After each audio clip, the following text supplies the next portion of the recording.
Bon, la famille, aujourd'hui, je suis en pétard, 8h54. Je sors de la salle et aujourd'hui, je veux que cette vidéo, vraiment, elle t'impacte. Si t'es là, c'est pas pour rien. Je veux t'apporter le maximum de valeur sur ce sujet du jour là qui est vas-y à fond, en fait. Juste lance-toi. Fais parce que t'as capté, on a tous des trucs dans notre vie, on avait envie de le faire, on a envie de le faire, on a ce projet, on n'ose pas. Et subhanallah, en fait, en ce moment, j'ai ce genre de réflexion et moi, je sais que j'ai réussi avec des années à déconnecter plein de trucs de mon cerveau. Grâce à ça, j'ai pu me barrer de la France, j'ai pu commencer à créer du contenu, travailler en ligne, j'ai commencé à rencontrer des gens de partout dans le monde, j'ai des contacts en anglais, j'ai pu commencer à parler en anglais. T'as vu, moi, je suis un gars, par exemple, je parle pas tunisien. Pourquoi je parle pas tunisien alors que tous les ans, j'y vais? Tous les ans, j'y vais plusieurs fois. Évidemment, parce que là-bas, ça parle français et tout, donc ça me facilite le truc. Donc forcément, je reste dans le confort et tout. Mais surtout, pourquoi je parle pas le tunisien? Parce qu'en fait, j'ai peur du regard des gens. Depuis que je suis petit, j'ai peur de faire des erreurs. Et t'as vu ce truc-là, mais qu'est-ce qui nous détruit, en fait? Et voilà, j'ai vu tellement de gens, et toi aussi, probablement, t'as des gens comme ça autour de toi, qui ont passé toute leur vie, en fait, à, toute leur vie à regarder le regard des gens. Et du coup, je fais pas de projet. Et du coup, j'ose pas parler en anglais, j'ose pas faire des vidéos, j'ose pas lancer un business. Ouais, parce que si je lance un business et que ça marche pas, oulala, les gens vont. Mais qu'est-ce qu'on s'en tape? Mais débloquer, en fait, là, c'est facile à dire ça maintenant de mon côté, en sachant que, attention, en fait, c'est pas un truc, tu débloques et d'un coup, tu n'as plus rien à faire du regard des gens. Quelqu'un qui te dit qu'il en a rien à faire du regard des gens à 100%, c'est du mytho. C'est du mensonge pur et dur parce qu'on a toujours justement ces biais psychologiques, ces trucs dans nos cerveaux qui jouent. Mais il y a un prisme, tu vois, il y a des choses à débloquer et plus tu fais des efforts pour débloquer en fait justement tous ces logiciels que tu as dans ta tête pour déconstruire, plus petit à petit en fait tu vas être heureux, plus petit à petit tu vas t'accomplir, tu vas t'épanouir, tu vas réussir à mener ta vie comme tu as envie en fait, à te lancer dans tes rêves et on s'en fout en vrai que ça marche pas, mais au moins subhanallah, à la fin de ta vie, si tu regardes un peu en arrière, tu te diras, ouais, ben ça, je voulais le faire, je l'ai fait. Après, ça a marché, ça n'a pas marché. Qadar Allah, c'est le destin, c'est Dieu qui décide, on s'en fout. L'important, c'est de ne pas avoir ces regrets-là. Et comme dit, combien de personnes ils finissent leur vie en faisant une rétrospective et ils se disent, ben voilà, au final, je voulais faire ça, je ne l'ai pas fait. En fait, tu regardes ta vie comme ça. Tu te dis, mais qu'est-ce que j'ai fait en fait? Voilà, qu'est-ce que j'ai fait? Donc moi, ça me fait tellement peur. Et aujourd'hui, je voudrais que, à toi là, qui regarde cette vidéo-là, j'aimerais qu'on déconstruise en fait toutes ces choses-là ensemble. Il y a trop de trucs qui sont implantés dans notre cerveau et forcément, encore une fois, c'est pas je me jette dans le grand bain et d'un coup je suis sauvé. C'est vraiment des petites actions petit à petit du quotidien. Alors maintenant, on va entamer le sujet, justement comment on commence à se débloquer. Moi, je vais vous parler de l'étape zéro, entre guillemets l'étape zéro, parce qu'il n'y a pas d'étape zéro, jusqu'à là où j'en suis. Mais comme je vous le disais avant, moi aussi où j'en suis là, j'ai tellement encore de blocages là. C'est juste qu'on est probablement à des niveaux différents. Soit toi qui regardes cette vidéo, tu es beaucoup plus décomplexé que moi et tu n'as aucun problème. Soit tu es beaucoup moins et tu as plein d'envies, plein de rêves que tu n'oses pas faire. Et il y a de grandes chances que, en fait, tu te mens à toi-même et tu te dises que c'est pour X et X facteurs, telle et telle raison, mais qu'en vrai, c'est la peur du regard des gens. C'est un truc qui nous limite tellement. Et pareil, par exemple, pour faire des vidéos, pour faire n'importe quoi, il y a des gens qui vont se dire, ouais, non, mais moi, je suis pas comme ça et tout, nanana. Ok, il y en a pour qui c'est vrai, mais il y en a énormément pour qui c'est juste, encore une fois, la peur du regard des gens. Ça te détruit la vie. Et je pourrais vous citer plein de citations. Comme dit, en plus, j'ai fait quelques vidéos en format réel les derniers temps sur tout ça. Des citations de Sartre qui disait l'enfer c'est les autres. Plein de citations comme ça de philosophes que là, j'ai pas en tête et que j'ai, de toute façon, évidemment, j'ai rien écrit. Vous savez, là, je vous parle avec le cœur. Donc, c'est pas le sujet.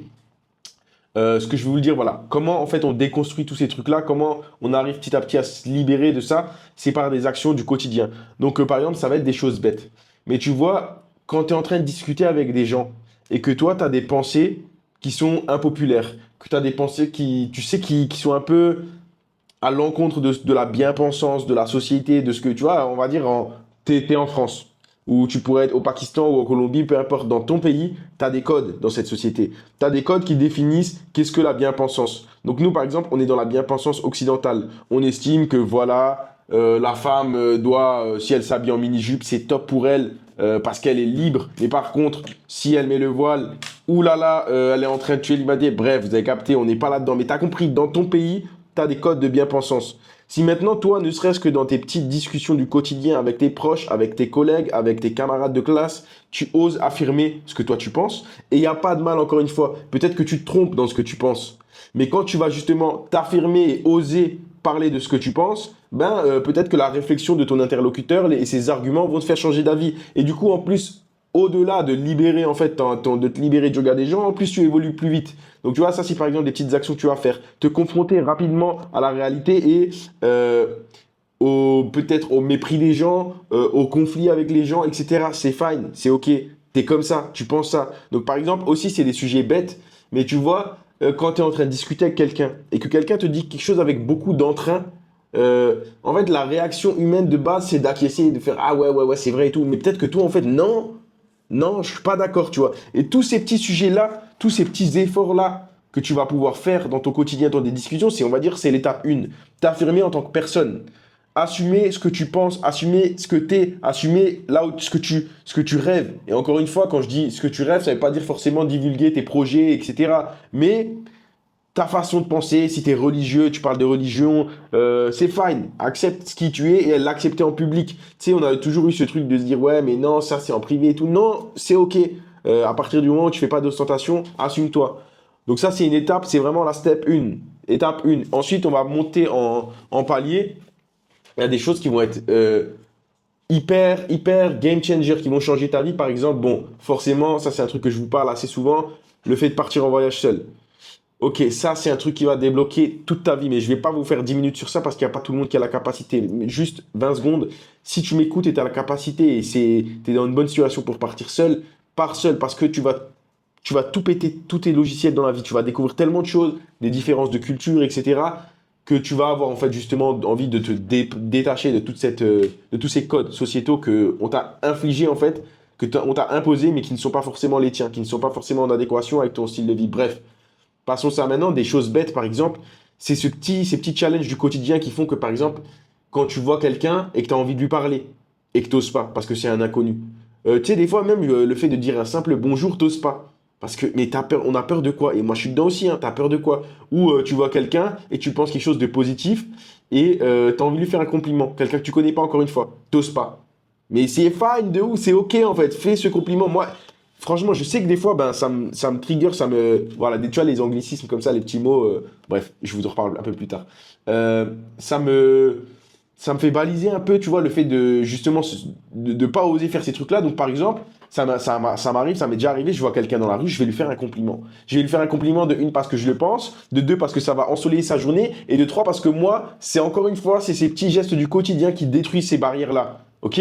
Donc, ces petites actions qui, petit à petit, vraiment, vont t'aider à déconstruire tous ces logiciels, tous ces codes-là. Mais parce qu'en fait, c'est vraiment un travail de fond à faire. Comme dit, il y a des montagnes de trucs, de déchets à prendre à la pelle et à dégager de notre cerveau, entre guillemets. Tu vois, c'est vraiment un travail de longue haleine. Donc, toutes ces petites actions, il ne faut pas les négliger. Il ne faut pas se dire, ouais, non, ça n'aura aucun impact. Vraiment, oser. Donc, oser au quotidien, oser parler à cette personne, oser dire cette chose à cette personne. Voilà. Ça, c'est les premières couches, on va dire. Maintenant, par exemple, au niveau des langues, oser, par exemple, oser. Ou de manière plus générale, quand je vous dis, par exemple, là, j'ai des anglicismes, ou quand j'ai fait une petite vidéo sur un réel, pareil, je commençais à parler en anglais. C'est comme si là, ok, I will start to talk with you in English. En plus, je fais des erreurs parce que je suis devant la caméra, etc.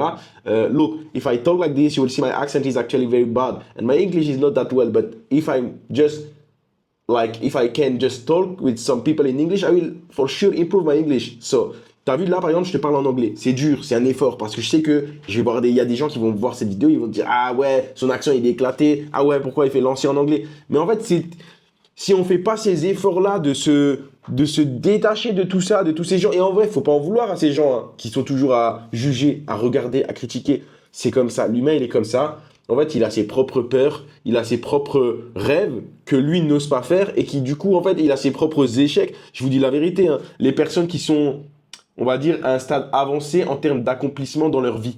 Quand je dis ça, il n'y a pas d'avancée. C'est pas une question juste d'être avancé niveau din, niveau intellectuel, niveau sportif, niveau business. C'est une question de par rapport à toi, ce que tu as envie, quand tu es accompli dans ta vie, quand tu as ce mindset-là d'y aller, de faire des efforts, quand tu as ce packaging complet, ou même que tu es un esprit sain, en fait, tout simplement, bah, tu vas pas être quelqu'un qui va juger les personnes. Ok, on fait des blagues et tout de temps en temps. Même ces blagues, c'est pas forcément bien, tu vois. Même ces blagues quand tu vannes sur l'accent des autres et tout. En vrai, c'est drôle de ouf.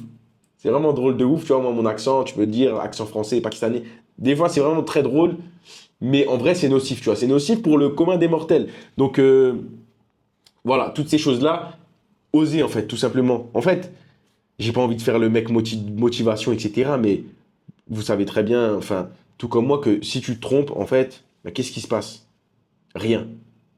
Il se passe rien, en fait, tout simplement, et on passe à l'étape suivante, et à toutes ces images. Comme dit, j'ai pas envie de vous parler en mode bateau aujourd'hui, j'ai pas envie de vous dire des trucs qu'on vous a dit toute notre vie, mais imagine, t'es un enfant, pour qu'il commence à marcher. Et combien de fois il est tombé avant de marcher?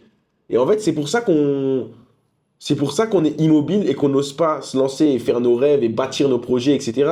Parce qu'on n'ose pas en fait tomber comme cet enfant, il est tombé des milliers de fois. C'est la vie, c'est comme ça. On tombe et on se trompe et des gens des petits esprits vont se moquer de vous et en fait c'est ok parce que est-ce que ces petits esprits ont vraiment une importance à vos yeux? Non, on s'en fout. Et les gens qui sont en train de faire des choses et qui ont des esprits sains, ils vont se dire, voilà, ce gars-là, il est en train de faire, il essaye, il va te donner des conseils, il va essayer de, tu vois, il n'y aura jamais une personne intéressante qui fait vraiment des vraies choses qui va te juger comme ça. C'est une personne qui a des problèmes avec soi-même. Donc, ok, on a analysé ça, c'est-à-dire que ces problèmes-là qui ont des personnes avec eux-mêmes, leur jugement ne nous intéresse pas. Nous, ce qui nous intéresse, c'est le jugement des gens qui font des choses. Donc, c'est ok, en fait, dans tous les cas, je gagne. Je fais des erreurs, les gens vont me critiquer, leur avis de toute façon ne m'intéresse pas, et les gens qui auront des critiques positives m'intéressent. Donc je gagne, je m'améliore et je déconstruis encore une fois toutes ces barrières et j'augmente dans ce niveau. Et le but en fait de tout ça, de tout ce que je vous dis là aujourd'hui, de se détacher de ça, en fait c'est quoi? Si tu écoutes et que tu es musulman, nous ce qui nous importe c'est satisfaire Allah, suivre notre dîn, rendre fiers nos parents. Khlas. Le reste, c'est que du bonus. Et ça, c'est nos priorités. Le reste, c'est que du bonus. Et il va falloir ensuite d'abord vivre sa vie, s'épanouir, se sauver soi-même pour pouvoir aider les autres, pour pouvoir avoir un foyer sain, par exemple, pour avoir une famille, pour apporter des choses saines à ta famille. Il faut que toi-même tu sois sain, il faut que toi-même tu sois accompli, épanoui. Par exemple, il y a quoi de pire dans la vie, surtout là je parle des hommes, qu'un homme qui n'est pas accompli? Qu'un homme qui est toujours dans le fait de rêver. Et en fait, tout ça, ça va se traduire vers des manques de confiance en soi. Et vous savez ô combien c'est une fragilité masculine et ô combien la femme ne tolère pas, n'accepte pas cette fragilité masculine. Parce que quand tu commences à avoir tous ces problèmes dans ta vie, parce que tu n'es pas accompli, parce que tu n'es pas à l'aise avec toi-même, que ce soit pour le business, que ce soit pour le sport, que ce soit pour tous ces trucs-là, toutes ces choses pour lesquelles tu n'as pas osé faire ou tu n'as pas fourni des efforts, c'est un autre sujet. Mais toutes ces choses-là pour lesquelles tu n'es pas accompli, cette fragilité-là, la femme va la ressentir. Donc tu vas avoir des conflits dans ton couple et ce sera de ta faute parce que toi aussi, tu n'auras pas cette confiance en toi. Donc tu vas mal réagir, tu vas être un peu nerveux, tu vas toujours être en stress, angoissé. Bref, destructeur. En fait, les dégâts du regard des gens, il y a 10 000 couches, en fait, entre guillemets, sur lesquelles ça nous atteint. Donc, si tu fais pas ce travail-là qui te paraît un peu bateau, un peu con, pardon du terme, ben, tu vas en payer le prix toute ta vie. Vous comme dit, tu vas rater ta vie, en fait, tout simplement. Tu peux pas, comme dit, tu peux pas avoir des belles choses à proposer quand toi-même, t'es pas en paix avec toi-même. Donc, voilà. C'est pour ça que je vous partage tout ça aujourd'hui. Vraiment, prenez le temps de faire ce travail-là. Et ne le négligez pas, en fait. Prenez-vous même 10-15 minutes tous les jours. Posez-vous avec vous-même et posez-vous les questions. Même, n'hésitez pas à brainstormer, à échanger avec ChatGPT. Parlez-lui de manière naturelle. Posez-lui votre contexte de vie, votre schéma, votre manière de penser. Parlez de manière naturelle avec lui. Essayez pas d'en faire des tonnes et tout. Parlez de manière naturelle avec lui. Échangez. Et échangez avec lui sur vos problématiques. Et échangez avec lui sur, OK, comment je peux me libérer du regard des gens. Moi, dans ma vie, j'ai toujours eu envie de faire ça. Parlez vraiment de manière authentique. Vous allez voir. Vous allez peut-être passer des heures et des heures à échanger avec lui. Qu'est-ce que vous allez avancer? Donc voilà, il y a cet aspect-là. Il y a l'aspect, posez-vous un peu tous les jours, à plat. Ça peut être selon comment vous aimez faire les choses. Mais en tout cas, dans le silence, peut-être ça va être avec un bloc-notes, peut-être ça va être avec les notes sur le téléphone, peut-être ça va être sans rien. Mais pose-toi les questions. OK, en fait, c'est quoi la vie que moi j'avais envie de faire? Pourquoi moi j'ose pas faire ça? Est-ce que c'est lié à ça? Comment je vais déconstruire ça? Par exemple, l'étape ultime, la couche ultime. Alors je vous le dis, hein, la couche ultime, c'est de se lancer et faire des vidéos. Et là, on prend le TGV à toute vitesse.